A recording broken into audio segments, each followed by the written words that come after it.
હવે જોઈએ next topic, વિદ્યુત ભારોના તંત્રની સ્થિતિ ઉર્જા, potential energy of a system of charges. હવે અહીં આકૃતિમાં દર્શાવ્યા પ્રમાણે Q1 અને Q2 બે વિદ્યુત ભારો કે જેમના ઉગમ બિંદુની સાપેક્ષે સ્થાન સદિશો R1 અને R2 છે. આવું એક આપણે વિદ્યુત ભારોનું તંત્ર વિચારીએ. બરોબર છે. હવે જો આપણે આ તંત્ર તૈયાર કરવા માટે સૌ પ્રથમ Q1 વિદ્યુત ભારને અનંત અંતરેથી R1 અંતરે લઈ આવવા માટે કરવું પડતું કાર્ય વિચારીએ.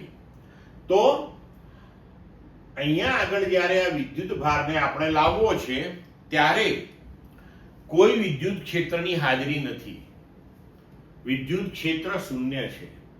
તો એવા કિસ્સામાં Q1 વિદ્યુત ભારને અનંત અંતરેથી આ બિંદુએ લઈ આવવા માટે કરવું પડતું કાર્ય શૂન્ય થશે. બરોબર છે. હવે જો આ તંત્રને સંપૂર્ણ તૈયાર કરવા માટે આપણે Q2 વિદ્યુત ભારને અનંત અંતરેથી આ R2 સ્થાને લઈ આવીએ તો તે માટે કરવું પડતું કાર્ય. હવે Q1 વિદ્યુત ભારનું Q2 વિદ્યુત ભારના સ્થાને કંઈક વિદ્યુત સ્થિતિમાન છે. તો એ સ્થિતિમાન થશે V1 બરાબર 1/4πε0 Q/R12. તો એ પ્રમાણે આપણે અહીંયા લખી શકીએ કે આ થયું Q1/R12, જ્યાં R12 જે છે એ Q1 અને Q2 વચ્ચેનું અંતર છે. તો હવે Q2 વિદ્યુત ભારને V1 સ્થિતિમાનમાં જો આપણે મૂકવું હોય તો એના માટે કરવું પડતું કાર્ય W2 બરાબર Q2 into V1 થશે. તો 1/4πε0 Q1 Q2/R12, જ્યાં આપણે કહ્યું કે R12 એ બિંદુઓ 1 અને 2 વચ્ચેનું અંતર છે. તો હવે અહીંયા આગળ આપણે જાણીએ છીએ કે વિદ્યુત બળો એ સંરક્ષી બળો છે. એટલે આ જે પણ કંઈ કાર્ય આપણે કરીએ છીએ તે તંત્રમાં સ્થિતિ ઉર્જા સ્વરૂપે સંગ્રહ પામશે.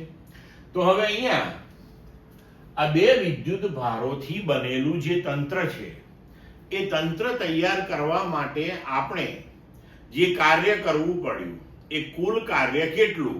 તો કે W1 વત્તા W2, પણ W1 તો શૂન્ય છે. તો જે પણ કંઈ કાર્ય થયું એ આટલું થયું W2 જેટલું, જે તંત્રની અંદર સ્થિતિ ઉર્જા સ્વરૂપે સંગ્રહિત થશે. તો હવે આપણે કહી શકીએ કે બે વિદ્યુત ભારોના તંત્રની સ્થિતિ ઉર્જા U બરાબર 1/4πε0 Q1 Q2/R12 થશે.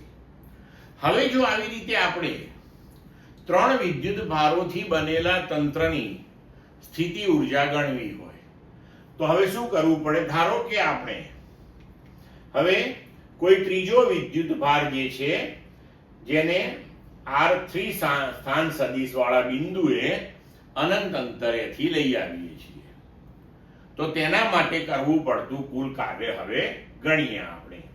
તો Q3 વિદ્યુત ભારને અનંત અંતરેથી R3 બિંદુએ લાવવા માટે કરેલું કાર્ય, તે કાર્ય કેટલું થશે?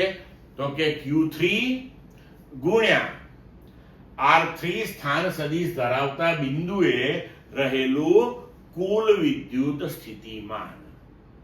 તો હવે R3 સ્થાન સદિશ ધરાવતું આ જે બિંદુ છે ત્યાં Q1 નું પણ સ્થિતિમાન છે અને Q2 નું પણ સ્થિતિમાન રહેલું છે.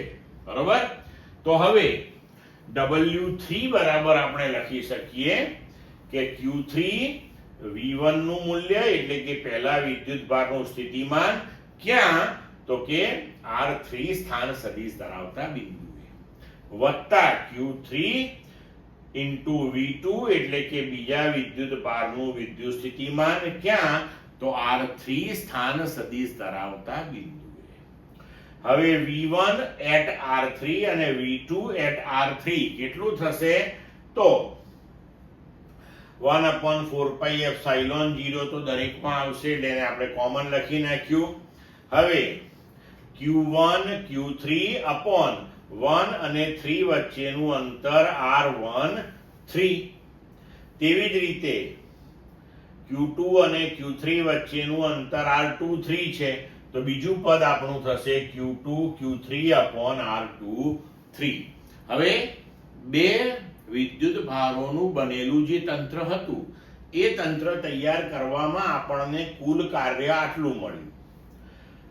ત્રીજો વિદ્યુત ભાર દાખલ કર્યો તો હવે ત્રણ વિદ્યુત ભારો નું બનેલું જે તંત્ર છે એ સમગ્ર તંત્ર તૈયાર કરવા માટે કરવું પડતું કુલ કાર્ય કેટલું તો કે W1 + W2 + W3. આ ત્રણેયનો આપણે સરવાળો કરીએ તો W1 તો 0 છે, W2 જે છે 1/4πε0 Q1 Q2 upon R12 હતું અને આપણે W3 જોયું એનું આ મૂલ્ય 1/4πε0 આપણે કોમન લીધું. પણ આગળ ઉપર આપણે જોયું કે વિદ્યુત બળો એ સંરક્ષી છે એટલે આ જે પણ કંઈ કાર્ય થાય છે એ કેવું હશે એ સ્થિતિ ઊર્જા સ્વરૂપે સંગ્રહિત થયેલું હશે. તો ત્રણ વિદ્યુત ભારોનું બનેલું જે તંત્ર છે એ તંત્રની કુલ સ્થિતિ ઊર્જા થશે 1/4πε0 Q1 Q2 upon R12 + Q1 Q3 upon R13 + Q2 Q3 upon R23. હવે જો આવી રીતે આપણે n વિદ્યુત ભારોનું બનેલું તંત્ર વિચારીએ તો વ્યાપક સ્વરૂપે આપણે આ સમીકરણ લખી શકીએ કે U = 1/4πε0 sigma I = 1 to n જ્યાં I j રાખવાનો આપણે Qi Qj Rij બરાબર sigma I = 1 to n j = પણ 1 to n પણ એમાં I j તો k Qi Qj upon Rij. તો આ પ્રમાણે આપણે n વિદ્યુત ભારોના બનેલા તંત્રની સ્થિતિ ઊર્જા રજૂ કરી શકીએ છીએ. ક્લિયર મિત્રો?